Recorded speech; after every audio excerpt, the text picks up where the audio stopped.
ക്രിസ്തുവിൽ സ്നേഹമുള്ള പ്രിയ സഹോദരി സഹോദരന്മാരെ, ഈ ഞായറാഴ്ച കർത്താവിൻ്റെ സ്വർഗാരോഹണ തിരുനാൾ നമ്മൾ ആഘോഷിക്കുകയാണ്. സ്വർഗാരോഹണ തിരുനാളിൻ്റെ എല്ലാവിധ പ്രാർത്ഥനാശംസകളും ഹൃദയപൂർവ്വം നേർന്നുകൊള്ളുന്നു. വചനധ്യാനത്തിലേക്ക് നിങ്ങളേവരെയും സ്വാഗതം ചെയ്യുന്നു.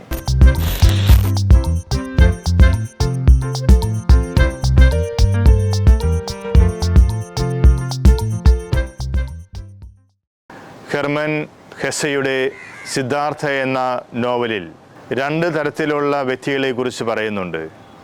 ആദ്യത്തെ കൂട്ടത്തിൽപ്പെട്ടവർ മരത്തിലെ ഇലകൾ പോലെയാണ്. അവ കൊഴിഞ്ഞു വീണ് സ്വയം ഇല്ലാതെയായിത്തീരുന്നു. എന്നാൽ മറ്റൊരു കൂട്ടർ ആകാശത്തിലെ നക്ഷത്രങ്ങളെ പോലെയാണ്. ദൈവം നിശ്ചയിച്ചിട്ടുള്ള പാതയിലൂടെ അവ വർഷങ്ങളോളം 500 കോടി 600 കോടി വർഷങ്ങളോളം സഞ്ചരിച്ച് അവയുടെ ലക്ഷ്യസ്ഥാനത്ത് എത്തിച്ചേരുന്നു. ഇപ്രകാരം അവ സഞ്ചരിക്കുമ്പോൾ ഭൂമിയിൽ എന്തും സംഭവിക്കാം. സമുദ്രത്തിലെ വലിയ തിരമാലകൾ ഉയർന്നു വരാം, ഭൂമിയിൽ വലിയ ഭൂകമ്പങ്ങൾ ഉണ്ടാകാം. എന്നാൽ ഇതൊന്നും അവയെ ബാധിക്കുന്നില്ല. ദൈവം എന്തിനു വേണ്ടിയാണോ അവ സൃഷ്ടിച്ചിരിക്കുന്നത്, ഏത് ലക്ഷ്യത്തിലേക്ക് വേണ്ടിയാണോ അവയെ നയിക്കുന്നത്, ആ ഒരു ലക്ഷ്യപ്രാപ്തിയിലേക്ക് നിരന്തരമായി യാത്ര ചെയ്തുകൊണ്ടിരിക്കുകയാണവർ. ഇപ്രകാരമാണ് ചില വ്യക്തികൾ. ഇന്ന് നമ്മൾ കർത്താവിൻ്റെ സ്വർഗാരോഹണ തിരുനാൾ ആഘോഷിക്കുമ്പോൾ നമ്മുടെ ജീവിതത്തിൽ തന്നെ നമ്മൾ തിരിഞ്ഞു നോക്കുകയാണ്. എപ്രകാരമുള്ള ഒരു ജീവിത രീതിയാണ് നമ്മൾ കൈക്കൊള്ളുന്നത്? കർത്താവ് നമുക്കായി നൽകിയിരിക്കുന്ന ഒരു ജീവിത ലക്ഷ്യമുണ്ട്. ആ ലക്ഷ്യത്തിൽ അടിയുറച്ചുകൊണ്ട് ജീവിക്കുവാൻ നമുക്കാകുന്നുണ്ടോ? നമ്മുടെ ജീവിതം ദൈവത്തിൻ്റെ ഒരു ദാനമാണ്. നമ്മൾ ആ ജീവിതം വെച്ച് എന്ത് ചെയ്യുന്നുവോ അത് നമ്മൾ ദൈവത്തിന് തിരികെ കൊടുക്കുന്ന ഉപകാര സ്മരണയാണ്. ഇന്ന് നമ്മൾ കർത്താവിൻ്റെ സ്വർഗാരോഹണ തിരുനാൾ ആഘോഷിക്കുമ്പോൾ നമ്മുടെ ജീവിതത്തിന് കൂടുതൽ വെളിച്ചം പകരണമേ എന്ന് നമുക്ക് പ്രാർത്ഥിക്കാം. എന്തുകൊണ്ടാണ് യേശുനാഥൻ ശിഷ്യന്മാരെ വിട്ടുപോകുന്ന ഒരു സംഭവം നമ്മൾ അതീവ സന്തോഷത്തോടുകൂടി ആഘോഷിക്കുന്നത്? സ്വർഗാരോഹണ മഹോത്സവമായിട്ടാണ് തിരുസഭ കർത്താവിൻ്റെ വിടവാങ്ങലിനെ ആഘോഷിക്കുന്നത്. രണ്ട് പ്രധാനപ്പെട്ട കാര്യങ്ങൾ നമുക്ക് അതിൽ കാണാൻ സാധിക്കും.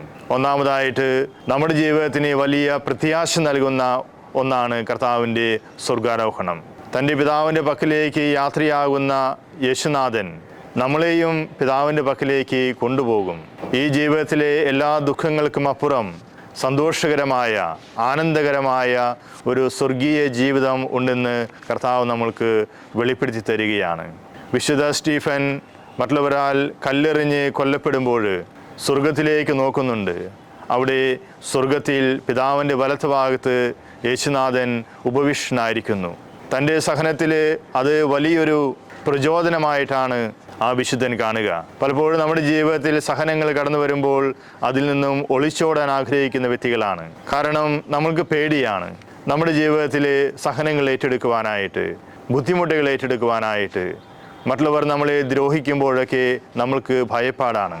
എന്നാൽ സ്വർഗത്തിൽ പിതാവായ ദൈവത്തിൻ്റെ വലത്ത് ഭാഗത്ത് ഉപവിഷ്ടനായിരിക്കുന്ന യേശുവിൻ്റെ സാന്നിധ്യം അത് നമ്മുടെ സഹനങ്ങൾക്ക് ശക്തി പകരുന്നുണ്ട്. ഇപ്രകാരം സ്വർഗോന്മുഖമായ ഒരു ജീവിത രീതി വാർത്തെടുക്കുവാൻ ഈ സ്വർഗാരോഹണ തിരുനാൾ നമ്മൾക്ക് കാരണമാകട്ടെ. അതാണ് സന്തോഷത്തിൻ്റെ ഒരു കാരണം.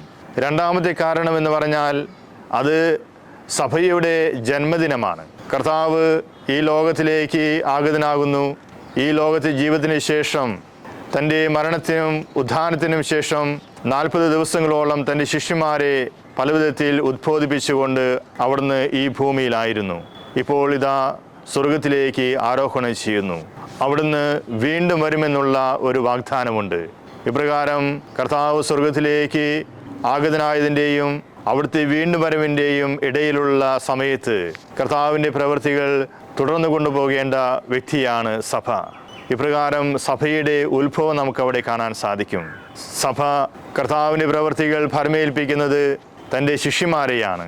ഇപ്രകാരം ക്രിസ്തുവിന് ശിഷ്യന്മാരായി തീരുന്ന ഓരോ വ്യക്തികളും കർത്താവിൻ്റെ പ്രവൃത്തികൾ ഈ ലോകത്തിൽ തുടർന്നു കൊണ്ടുപോകാൻ വിളിക്കപ്പെട്ട വ്യക്തികളായി തീരുകയാണ്. സ്വർഗാരോഹണ തിരുനാളിൻ്റെ സന്തോഷത്തിൻ്റെ രണ്ടാമത്തെ കാരണം അത് സഭയുടെ ഉത്ഭവമാണ്. ഇപ്രകാരം സന്തോഷത്തിൻ്റെ മഹോത്സവം ആഘോഷിക്കുമ്പോൾ നമ്മൾ സ്വർഗോന്മുഖമായി മുന്നേറുന്നതിനും കർത്താവ് നമ്മളെ ഈ ലോകത്തിൽ ഏൽപ്പിച്ചിരിക്കുന്ന കർത്തവ്യം കൃത്യതയോടെ നിറവേറ്റുവാനും നമ്മുടെ ജീവിതം കൊണ്ടാകട്ടെ എന്ന് നമുക്ക് പ്രാർത്ഥിക്കാം. ഇന്നത്തെ സുവിശേഷ ഭാഗത്ത് രണ്ട് പ്രധാനപ്പെട്ട കാര്യങ്ങളാണ് പറയുക. ഒന്നാമത്തെ കാര്യം, കർത്താവ് തൻ്റെ ശിഷ്യന്മാരെ പ്രേക്ഷിത പ്രവർത്തനം ഫലമേൽപ്പിക്കുകയാണ്. നിങ്ങൾ ലോകമെങ്ങും പോയി സർവ്വസൃഷ്ടികളോടും സുവിശേഷം പ്രസംഗിക്കുവിൻ എന്ന് തൻ്റെ ശിഷ്യന്മാരെ അവിടുന്ന് ഉദ്ബോധിപ്പിക്കുന്നു. സുവിശേഷത്തിൻ്റെ ആനന്ദം എന്ന ശാക്രിക ലേഖനത്തിൽ ഫ്രാൻസിസ് പാപ്പ ഇത് തന്നെയാണ് പറയുക. നമ്മുടെ ജീവിതം വഴിയായി യേശുവിൻ്റെ ചൈതന്യം ഈ ലോകത്തിൽ പകർത്തുവാൻ നമുക്ക് സാധിക്കണം. ലോകത്തിൻ്റെ അതിരുകളോളം സുവിശേഷം എത്തിക്കുവാൻ നമുക്ക് സാധിക്കണം. ഇന്നത്തെ സുവിശേഷത്തിൻ്റെ രണ്ടാമത്തെ ഭാഗത്ത് നമ്മൾ കാണുക, ഇപ്രകാരം സുവിശേഷം പ്രഘോഷിക്കുന്ന വ്യക്തികളുടെ പ്രത്യേകതകളാണ്. ദൈവം അടയാളങ്ങൾ കൊണ്ട് അവരുടെ പ്രവൃത്തികളെ സ്ഥിരീകരിക്കുന്നു. ഏറ്റവും ആദ്യത്തെ അടയാളമായിട്ട് പറയുക, അവർ പിശാചുക്കളെ ബഹിഷ്കരിക്കുമെന്നാണ്. കർത്താവിൻ്റെ ചൈതന്യം നമ്മുടെ ജീവിതത്തിലേക്ക് കടന്നു വരുമ്പോൾ യഥാർത്ഥമായ സുവിശേഷ പ്രഘോഷണം നമ്മുടെ ഭവനങ്ങളിലും നമ്മുടെ വ്യക്തിപരമായ ജീവിതത്തിലും നമ്മുടെ സമൂഹത്തിലും നടത്തപ്പെടുമ്പോൾ അവിടെ പിശാചുക്കളെ ബഹിഷ്കരിക്കുന്നതായിട്ട് നമുക്ക് കാണാൻ സാധിക്കും. എല്ലാ പൈശാചികമായ ചിന്തകളിൽ നിന്നും, എല്ലാ നെഗറ്റീവായ ചിന്തകളിൽ നിന്നും, ദുർമാതൃകപരമായ ജീവിതത്തിൽ നിന്നുമൊക്കെ കർത്താവ് നമ്മളെ വിടുവിക്കും. ഇതാണ് സുവിശേഷത്തിൻ്റെ സന്തോഷം. കർത്താവിൻ്റെ വചനം നമ്മുടെ ജീവിതത്തിലേക്ക് ആഴ്ന്നിറങ്ങുമ്പോൾ നമ്മൾക്ക് നല്ലവരായി ജീവിക്കാനേ സാധിക്കുകയുള്ളൂ. ഇപ്രകാരം എല്ലാ പൈശാചിക ബന്ധനങ്ങളിൽ നിന്നും കർത്താവ് നമ്മളെ മോചിപ്പിക്കും എന്നാണ് ഏറ്റവും ആദ്യത്തെ അടയാളം. രണ്ടാമത്തെ അടയാളമായി കർത്താവ് നമ്മോട് പറയുന്നത് അവർ പുതിയ ഭാഷകൾ സംസാരിക്കുമെന്നാണ്. സുവിശേഷത്തിൻ്റെ ഭാഷ എന്ന് പറഞ്ഞാൽ അത് സ്നേഹത്തിൻ്റെ ഭാഷയാണ്, സൗഹൃദത്തിൻ്റെ ഭാഷയാണ്, മറ്റുള്ളവരെ പരിപാലിക്കുന്നതിൻ്റെ ഭാഷയാണ്. ഇപ്രകാരം ദൈവികമായ പുണ്യങ്ങൾ നിറഞ്ഞ ഒരു പുതിയ ജീവിത രീതിയിലേക്ക് നമ്മുടെ ജീവിതത്തിനെ മാറ്റുവാൻ സാധിക്കും എന്നാണ് പുതിയ ഭാഷകൾ സംസാരിക്കും എന്നതുകൊണ്ട് കർത്താവ് അർത്ഥമാക്കുക.